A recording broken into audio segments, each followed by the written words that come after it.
हमेशा 99% जो है मैरिजेस में पुरुषों का ही दोष होता है, इसीलिए ऐसी गलतियां भी हो जाती है। क्या हमने सच में न्याय का मतलब खो दिया है, या फिर आज के दौर में सिर्फ पक्ष बदल गए हैं और अन्याय वही का वही है? कानून का मकसद था न्याय, मगर क्या ये हथियार बन चुका है? कहीं पर मासूमों को गुनहगार बना दिया जाता है तो कहीं सजा के हकदार लोग खुलेआम घूमते हैं। जब समानता के नाम पर लालच छुपाया जाए तो क्या यह सही है? क्यों एक पक्ष का दर्द दिखता है और दूसरा बस चिढ़ता रह जाए? Justice delayed is justice denied, ये कहा जाता है, मगर यहां न्याय मिला तो वो कहां है? उसका एड्रेस कहां है? क्या सच में हम चुप रहेंगे जब सच्चाई गुमनाम हो जाए और सिस्टम मूर्ख दर्शक बन जाए? सोचिए, आखिर इस कीमत का भुगतान कौन करेगा? क्या न्याय का मंदिर अब दलालों की दुकान बन चुका है? क्या वाकई सिस्टम का नाम लेकर सच्चाई की हत्या हो रही है? जज, वकील, पेशकर जो न्याय के पहरेदार थे, क्या आज वही सौदेबाजी के ठेकेदार बन गए हैं? कोर्टरूम जहां सत्य की जीत होती थी, अब वहां फाइलों में फांसी की बोली लगती है। जस्टिस इज ब्लाइंड, लेकिन अब तो ये जानबूझकर अंधा बना दिया गया है। आखिर क्यों? कौन खरीद रहा है, कौन बेच रहा है ये न्याय? कहीं ऐसा तो नहीं है हम न्याय के नाम पर सिर्फ न्याय का नाटक देखते रह जाए? सोचिए, अगर सिस्टम दलाल बन जाए तो भरोसा कहां जाए? सोचिए, क्या सच में कानून के घर में न्याय नहीं तमाशा बिकता है? क्या सिस्टम इतना अंधा हो चुका है कि इंसाफ देने के बजाय दर्द को मजाक बना देता है? अतुल सुभाष 24 साल का एक आदमी, उसकी कहानी हम सब की आंखें खोलने के लिए काफी है। कहानी शुरू होती है झूठ, फरेबी, आरोपों से, हत्या, अननेचुरल सेक्स और 498A। लेकिन क्यों? रिश्ते टूटते हैं तो क्या इंसान को बर्बाद कर देना जरूरी होता है? 40,000 महीने का गुजारा फटता, क्या ये कम था? फिर क्यों 3 करोड़ के सेटलमेंट और 2 लाख प्रति महीना का मांग पत्र सामने आया? पत्नी खुद एसेंचर में नौकरी कर रही थी। फिर यह किस तराजू का न्याय था? सबसे बड़ी विडंबना, कोर्ट में जहां न्याय की उम्मीद देती है और होता है, वहां जज ने हंसी उड़ाई। आखिर ये कैसे इंसानियत है? क्या हमारा सिस्टम इतना लाचार है कि झूठ को पकड़ नहीं सकता और सच्चाई के लिए लड़ने वाला हार जाता है? जॉन स्टुअर्ट मिल ने कहा था, अत्याचार सहने वाला भी अत्याचारी जितना ही दोषी होता है। पर हम कब तक आंखें मूंद कर सहते रहेंगे? सोचिए, अगला अतुल कौन होगा? क्या इंसाफ के तराजू का पलड़ा सिर्फ एक तरफ झुकता है? आखिर सब बराबर है का नारा सिर्फ किताबों में ही क्यों सिमट गया है? सृष्टि तुली ने बिना कोई नोट छोड़े ही जान दी, बॉयफ्रेंड गिरफ्तार। अतुल सुभाष ने 24 पेज का नोट और 1 घंटा 20 मिनट का वीडियो छोड़ा। पत्नी और जज पर आरोप, फिर भी नो एक्शन। आखिर क्यों? न्याय का जेंडर भी होता है क्या? और इसका जेंडर तय कौन करता है? या फिर सच बताने वालों को सजा मिलता है? सोचिए, ये कौन सा न्याय है? क्या समानता का मतलब सिर्फ एक तरफा सुनवाई बनकर रह गया है? जब किसी की चीखें 24 पन्नों में सिमट जाए तो हम क्यों चुप रहते हैं? अतुल सुभाष का 24 पेज का एक पत्र पढ़कर एक सवाल खड़ा होता है, क्या सच में महिला सशक्तिकरण, वुमेन एम्पावरमेंट का मतलब दूसरे को कुचलना है? क्यों इंसाफ का चेहरा चुप है? न्याय में भेदभाव सबसे बड़ा अन्याय है, तो फिर यहां किसका पलड़ा भारी है? आखिर कब तक यह खेल चलता रहेगा? क्या कभी सोचा है कि न्याय का तराजू कब हथियार बन गया है? जस्टिस के नाम सुनते ही विश्वास जगता है, लेकिन जब वही व्यवस्था किसी को तोड़ने का जरिया बन जाए तो सवाल उठना चाहिए। अतुल सुभाष के नोट में जो लिखा है वो सिर्फ शब्द नहीं, पूरे सिस्टम पर तमाशा है। क्या अदालतें इंसाफ देती हैं या किसी को परिवार, समाज और जेब से तबाह करने का मंच बन गई है? आखिर क्यों न्याय एक तरफा दिखता है? हर अत्याचार के पीछे खामोश समाज भी दोषी होता है, तो हम चुप क्यों हैं? सोचिए, कहीं हम भी अपराधी तो नहीं हैं? Justice judicial system, rather than serving its intended purpose of delivering justice, become an instrument for his victimization. This situation transcends mere judicial failure. It represents a calculated systemic assault aimed dismantling individuals on emotional, social and financial levels. जब न्याय का पहिया रुक जाए तब कीमत कौन चुकाता है? वो इंसान जो सिस्टम पर भरोसा करता है, या वो समाज जो आंखें मूंद लेता है? सोचिए, जब एक बेगुनाह टूटता है, क्या सिर्फ वो हरा या फिर हम सबकी चुप्पी भी दोषी है? कोर्ट जो इंसाफ का मंदिर है, क्या वहां सचमुच न्याय मिलता है या सिर्फ कानूनी तमाशे का मंच सजता है? कानून अंधा है, लेकिन क्या यह अंधापन चुनिंदा है? आखिर जब तक जिंदगी बिखरती है तो सवाल यह है, कौन भरेगा ये कीमत? हम, आप या सिस्टम, या फिर किसी और का भरोसा? कब तक यह चलता रहेगा?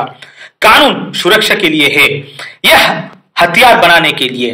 क्या इंसाफ अब न्याय का सौदा बन चुका है?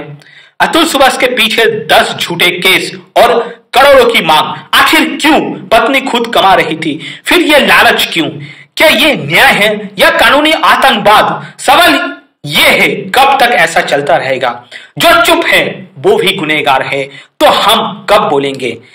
यह एक ऐसी न्याय व्यवस्था है जहां कातिल आजाद है और सच दबा दिया जाता है। अतुल सुभाष का कातिल खुलेआम घूम रहा है, परिवार फरार है और आरोपी अब भी एसेंचर की पेरोल पर पल रहा है। जज साहिबा भी ऐश में है। आखिर ये कौन सा सिस्टम है? न्याय देर से मिले तो अन्याय के बराबर है, तो फिर ये इंसाफ कब होगा? सोचिए, हफ्ते में एक तारीख 2 साल तक, क्या ये न्याय था या सजा का दूसरा नाम? रीता कौशिक ने अतुल सुभाष के केस में 120 तारीख दी। बेंगलुरु में काम कर रहे इंसान को हर बार यूपी बुलाना, क्या ये केस की मेरिट पर चल रहा था? यह 5 लाख ना देने की सजा, क्या वही कानून का चेहरा है? आखिर ऐसे न्यायाधीश को क्या सजा मिलना चाहिए? कानून की कुर्सी पर बैठकर अन्याय कौन करेगा? एक पिता का आखिरी खत उसके बेटे का नाम पढ़ते ही मन में सवाल उठता है, क्या लालच और अन्याय से बड़ी कोई ट्रेजेडी है? अतुल सुभाष का खत एक इंसान की बेबसी बयान करती है। उस बेटे का क्या कसूर जो कभी अपने पिता को जान भी नहीं पाएगा? क्यों? क्योंकि मां की लालच और जज का भ्रष्टाचार भारी पड़ गया। क्या हम ऐसे समाज में जी रहे हैं जहां रिश्ते बिकते हैं और न्याय सोता है? बेटे पूछेगा पापा कहां है, तो जवाब कौन देगा? सोचिए, अगर अतुल सुभाष नहीं तो अगला कौन? तुम्हारी गलती है कि तुम लड़ लेके पैदा हुए हो। यह शब्द दिल को झकझोर देते हैं। न्याय नहीं मिला, शायद मिलेगा भी नहीं। हम सब 4-5 दिन बाद भूल जाएंगे, पर एक नया अतुल सुभाष तैयार होगा। यह एक ऐसी दुनिया है जहां मरना आसान है, जीना मुश्किल। कब तक चलता रहेगा यह सिलसिला? क्या लालच इतनी अंधी हो सकती है कि एक बेटा अपना पिता खो दे? क्या रिश्ते अब सिर्फ एटीएम तक सिमट गई है? निकिता सिंघानिया का एटीएम हमेशा के लिए बंद हो चुका है, लेकिन इसकी कीमत किसने चुकाई? एक मासूम 4 साल के बेटे ने, जिसने अपने पिता को खो दिया। क्या यह लालच था या संवेदनाओं का दिवाला? क्या मां बाप का रिश्ता इतना ही गिर चुका है कि रुपए की खनक रिश्तों से ज्यादा गुजरने लगी है? सोचिए, ये जीत किसकी है और हार किसकी है? इंसानियत की या पूरे व्यवस्था की? समानता का मतलब क्या है? दूसरे को कुचलकर अपना हक लेना या सच में बराबरी पाना? बराबरी मांगना सही है, पर क्या यह हक दूसरे की जिंदगियों की कीमत पर मिलना चाहिए? समान अधिकार का नारा तभी तक खूबसूरत है जब तक वो न्याय को अंधा ना कर दे। क्यों हर बार इंसानियत हार जाती है और लालच जीतता है? सोचिए, क्या यह बराबरी है या एक नया अन्याय का चेहरा? जवाब कौन देगा? क्या न्याय का तराजू इतना सूख चुका है कि बेकसूर को सजा दे और गुनहगार को खुला छोड़ दे? सोचिए, ये कौन सा इंसाफ है? जज पेश कर अतुल स्लॉयर, एडवोकेट दिनेश मिश्रा मिलकर मौत की सजा सुना देता है। किसे? उस आदमी को जो रिश्वत और एलिमनी से बचने की कोशिश में टूट गया। क्या ये न्याय है या कानूनी रंगमंच का नया ड्रामा? रिश्वत ना दो तो मुजरिम, जवाब ना दो तो गुनहगार। रिश्वत ना दो तो मुजरिम, जवाब ना दो तो गुनहगार। आखिर ये कौन सा खेल चल रहा है? जहां न्याय बिकता है वहां इंसानियत मरती है। कब तक ऐसा होता रहेगा? क्या महिलाओं को हमेशा से संवेदनशील और भावनात्मक नहीं मानी जाती थी? क्या इसी कारण उन्हें ऐतिहासिक रूप से रिश्ते संभालने और घरों को संवारने की जिम्मेदारी दी जाती थी? तो अब ऐसा क्या बदल गया है? क्या यह सचमुच महिला सशक्तिकरण है या हमने इसके असल भावना को ही खो दिए हैं? क्या रिश्तों और इंसानियत की कीमत पर बराबरी का दावा सही है? क्या संवेदनशीलता अब कमजोरी बन गई है? हम किस दिशा में जा रहे हैं और क्या यह सही है? In the case of Atul Subhas, the support was predominantly directed towards his wife Nikita Singhania, while Atul Subhas himself was largely disregarded. The behavior exhibited by certain individuals in this situation can be characterized as that of attention-seeking opportunists who manipulate their circumstances by portraying themselves as victims.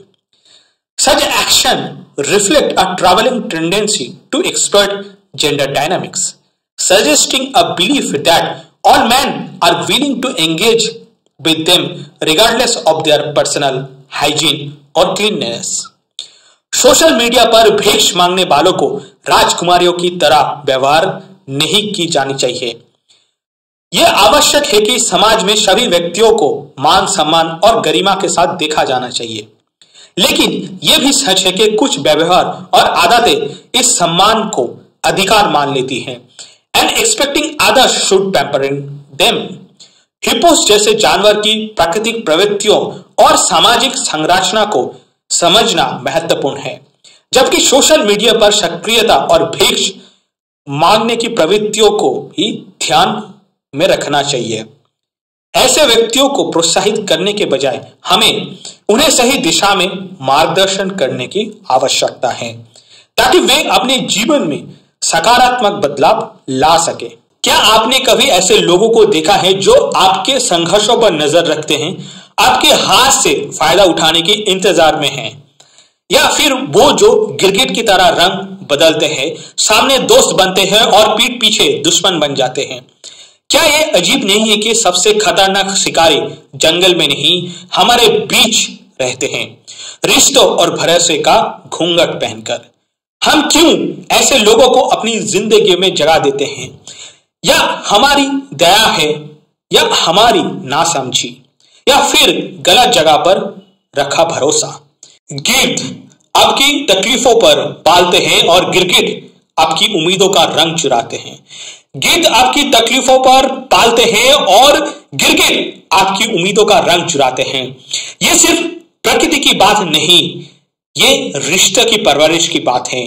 हम अपनी कमजोरियों से गिद्ध को ताकत देते हैं और झूठे रिश्तों को सच मानकर खुद को धोखा देते हैं। क्यों? क्योंकि हम उनकी असलियत को देखने से मना कर देते हैं। मुनव्वर राणा ने कहा है, लोग खुदा को छोड़कर इंसानों की पूजा करते हैं और फिर शिकवा करते हैं कि धोखा हो गया। तो अगली बार कोई जरूरत से ज्यादा ख्याल रखे, खुद से पूछे क्या वो आपका दर्द बांटने आए हैं या उसका फायदा उठाने? अगर कोई गिरगिट की तरह रंग बदले, सोचिए क्या उनकी वफादारी कभी सच्ची थी? उन्हें पहचानिए, खुद को दूर कीजिए, क्योंकि जिंदगी इतनी भी सस्ती नहीं है कि उसे गिद्धों और गिरगिटियों के हवाले कर दिया जाए।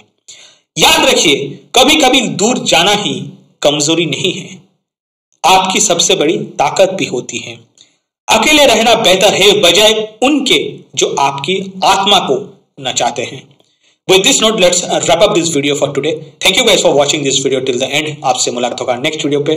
Till then, bye bye.